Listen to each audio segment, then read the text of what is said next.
Hello again, DB here.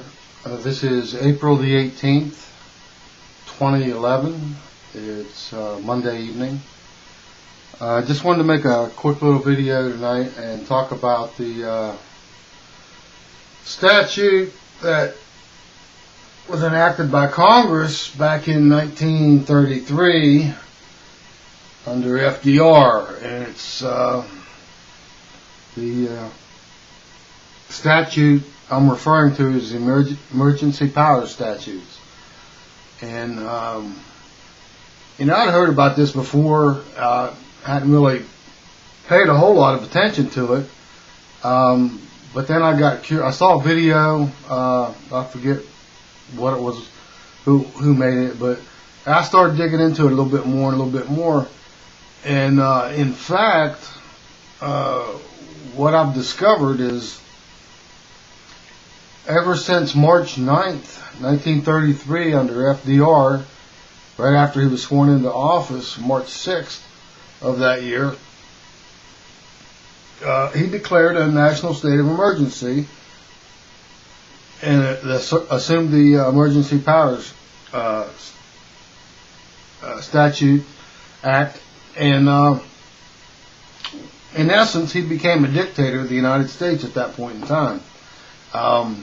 Congress gave away their powers to make federal law, and at this time that's when executive orders came into existence in the nation. And my understanding of it is the state of national emergency came into effect based on the bankruptcy of the United States from the crash of the stock market from 1929. And that's how these laws got on the books, or these statutes got on the books. They're not laws per se.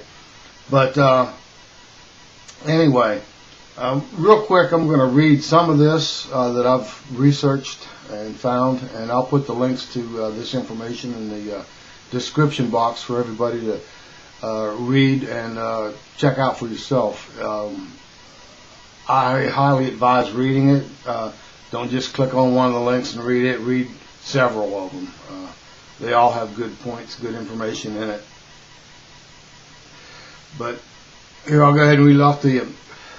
Regarding what is known as the state of national emergency, is Paula Deemer's writes, according to the United States Constitution, Article 1, only Congress shall make federal law.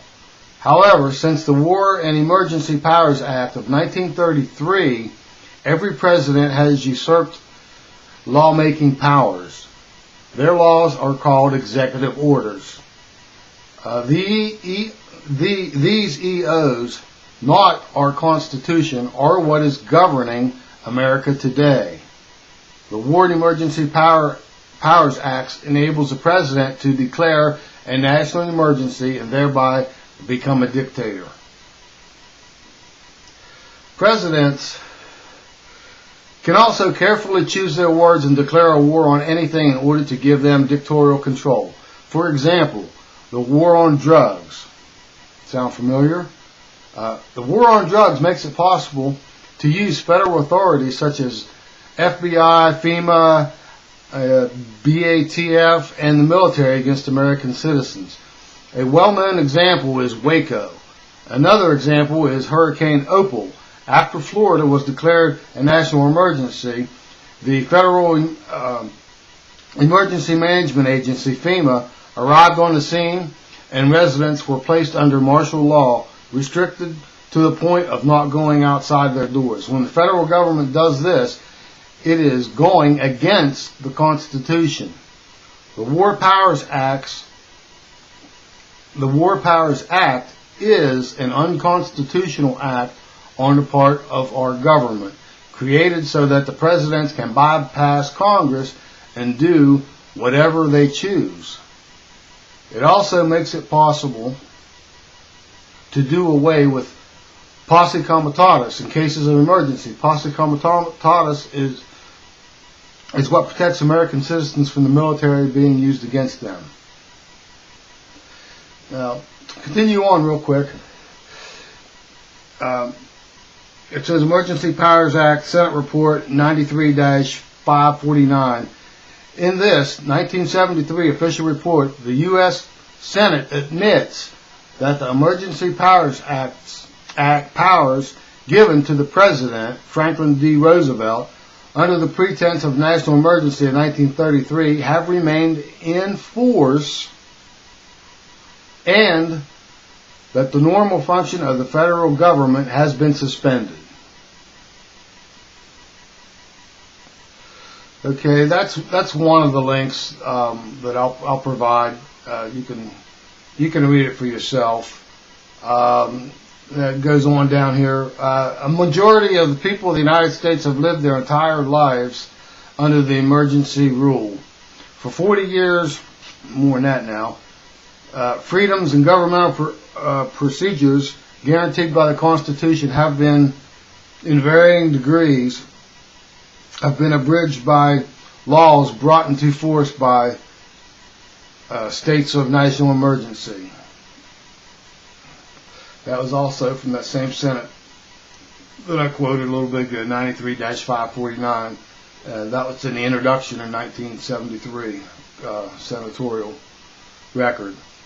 Now, also, I read on to some of the other information on this link, these links that I ran across, and the gold. If you remember, FDR confiscated the gold at that time from many of the American citizens, because the gold is what was being used in payment to the Federal Reserve, who'd been issuing money for 20 years, and it only took them 20 years to bankrupt the nation, the federal government.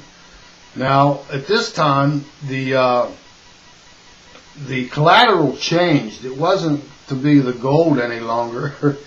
It was going to be in perpetuity, which is perpetually, the United States citizens via tax dollars, and that's what's going on now, and has been for several decades. But check it out, guys. I'll put the link in the description box, and comment. Feel free to say anything you like about it, but do the research as well. I mean, look it up. Check it out. It's something you ought to know. It really opened my eyes more than they were already, which I didn't think it was too possible to do, but there you go. But the big question is, hey, what are you going to do about it? Thank you for your time. Have a good evening.